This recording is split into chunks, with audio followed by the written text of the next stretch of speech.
The biggest change that we're having here is with the different tails for the test, what we're going to have to do is find out the different z-scores, because when we had a two-tail test, or both sides of that, we would actually be looking for a plus or minus value.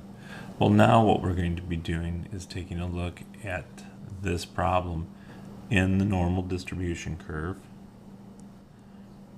and we want the alpha to be 0.005, and that means that this value right here is 0.0050.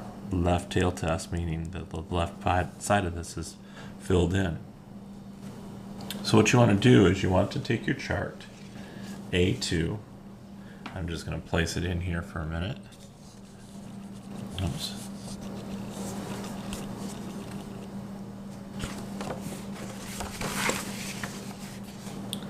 And we're looking for something that's going to be in the body of the chart, close to that value of 0.0050. So when we're coming along, we're looking along this line right here, and you can see that it's actually marked out for you. Okay, that means that you have this as being a negative 2.5, and when we go up, that's right in between here, so it's the negative 2.575.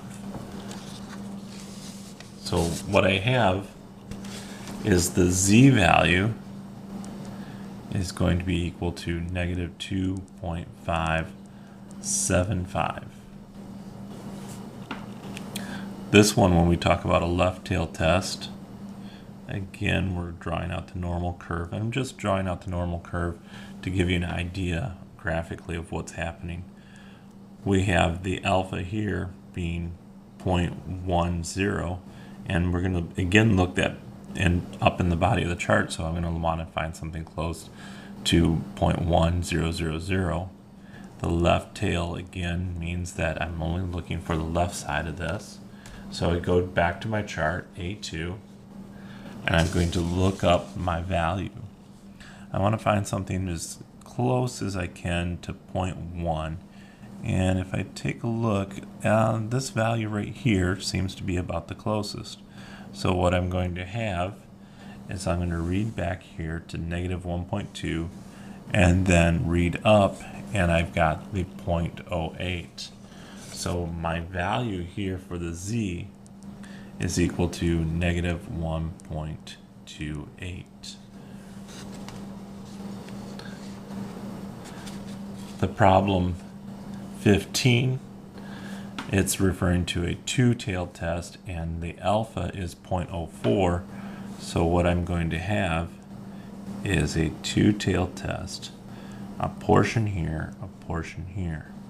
Now that means since I have 0.04, I have to divide that by 2, putting a little bit in each tail. So that has 0.02 and 0.02.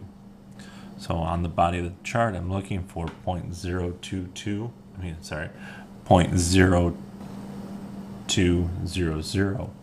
So again, you can take a look at your chart.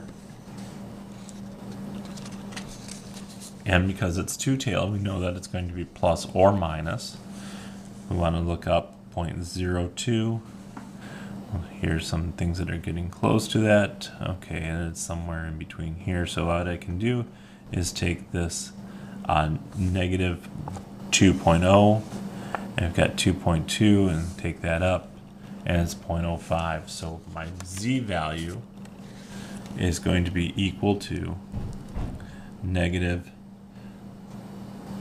2.05. Lastly, what I want to do is I want to show a right tail test. A right tail test is going to be something along these lines. I'm measuring what's in the right of that tail, and so this is 0.100. Now remember, the chart that we look up on A2 is actually only reading from the left. So on the left side, reading from here over, what we have is 0.9000. Now what you can do is in that chart, take a look at that. That's going to be our right tail test is going to be with the positive z-scores. And so what we want to do is look for that value in here, something that is close to 0.900. And what I'm looking for then is a value